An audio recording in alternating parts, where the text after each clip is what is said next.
Today, Brent is demonstrating a new twist to a great fly pattern created by Hans Klinkenhammer. The selection of materials on this fly are looking very favorable, and we cannot wait to get out on the water to fish this new version of this infamous fly created many years ago. Good day, folks. Welcome to another segment on the bench. Today I'm going to bring you another parachute fly here. This is the Klinkenhammer.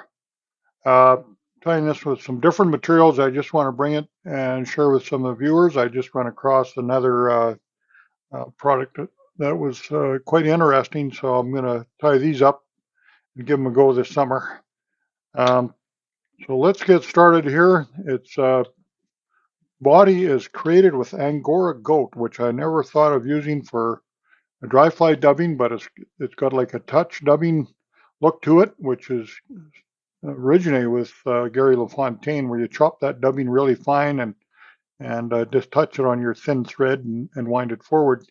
Lance Philomack showed me that years ago. He's a guide over in Elko, BC, and had some really nice style mergers that way. And those were very productive flies when a lot of the fish weren't eating anything else. So I know I've been fishing them for years since, and I always like the parachute style dry flies. They sit in the water just the way I like them. And get a hook in the vise here. We're going to be starting with a size 12. This is a Daiichi 1130 1X fine hook. Nice for dry flies. I'm just going to tie this on the parachute on here. I like the fluorescent thread on this because with the translucent thorax I'm tying in, you can see a little of that kind of peeking through when you get a UV torch on it. So then I'll just tie that on top. We're just going to go wind around the bottom. Here we'll tighten that post up a little bit as we go along. Wind our thread up the post. So it gives us a nice base to wrap our hackle. Okay. I'm just gonna whip finish that off. You can cement that if you want now for durability. I'm going to do it a little later. I'll show you why. I'll just come and take my post, tie it off. Okay, if you need to shorten it up a little later, you can do so. Now, I'll bring in the other fine thread. I've got a light olive thread on my bob pin. I'll just use it. You can use a gray or anything light. That's not going to stand out too much from your dubbing color. This light olive will work fine. Put it on the shank here. I'll pick that up a little bit more so I can get a little more hook exposed. Okay. Now, material I like using for ribbing is micro glint tinsel. This is in pearl. Got a lot of copper hue in it. I use this a lot, and some other glimmer threads for dries and also nymphs. Adds no weight, got a lot of sparkle. Nice and thin on there. Okay, we'll use that. Interesting thing I come across the other day was a fellow was tying parachutes with Angora goat or African goat. Kind of a mix. He had kind of a blend or whatever. I'm just going to use a regular dun color, gray, and we'll just get that started and get this dubbed on, roll it on. I'd have never thought of using this for dry fly dubbing. I'd never give it a moment's thought. But it's sure nice when you have access to all these different tires and ideas online. And you might have seen it. And if you don't, I just wanted to bring it to our viewers here. So get that wound in nice and tight. And we'll start right at the bottom here. And we'll start getting our body a little bit thicker as we go, get a bit of a taper going. But you can see what's happening here is that text looks like a touch dub. Like say we fish touch dub flies and they do work. Gary LaFontaine originated, if If I didn't mention that, I'd mention again because it's a very, very interesting technique. Been around a long time, and I know Lance just swore by the fly and give me a few, and boy, he was right. Just wind my rib up, got that off. Now, if there's any long stragglers, you just nip them off. But you can see the texture of that on the bottom. That is really good. I like the looks of that. I have no doubt that this fly is going to do a great job for us. I would give the fellow credit if I knew who it was. I'd just seen a picture of it. I believe I don't have them right now, or I swear I would.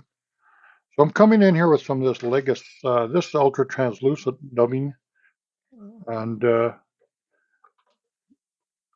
like using that a lot. I don't know if it's readily available anymore. It's good for nymphs and good on this thorax. So let's get that all tightened up here. Get a turn or two in the head, then I can tighten it up.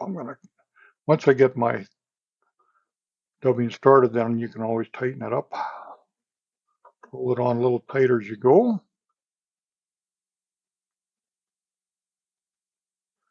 Make sure the bottom, get that thorax looking about where you want it. If you're happy with that, that's good. And you can just pinch it off. Look at your flies from the bottom. That's really the most important, is what the fish are going to see. A lot of times we're worried about putting all the fancy stuff on the top. I always look at my flies from the bottom. That's where the business end is happening, right?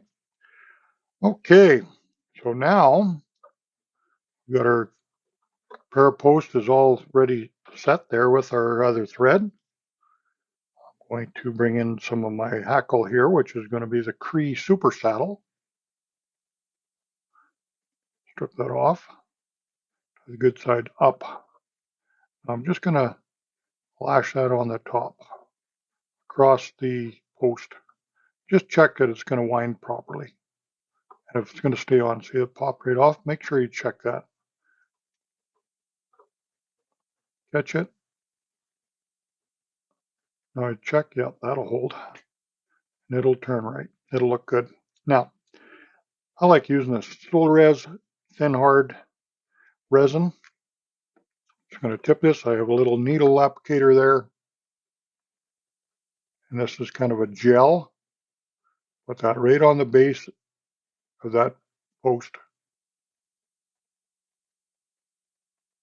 There's quite a bit on there. Don't get it on your thorax, just get it around the base of the post. And we're just going to start at the top and work our way down with our hackle. And I need myself a light. Cure that on. And you are secure. This thing is finished. Get in there with your scissor points. Get that off.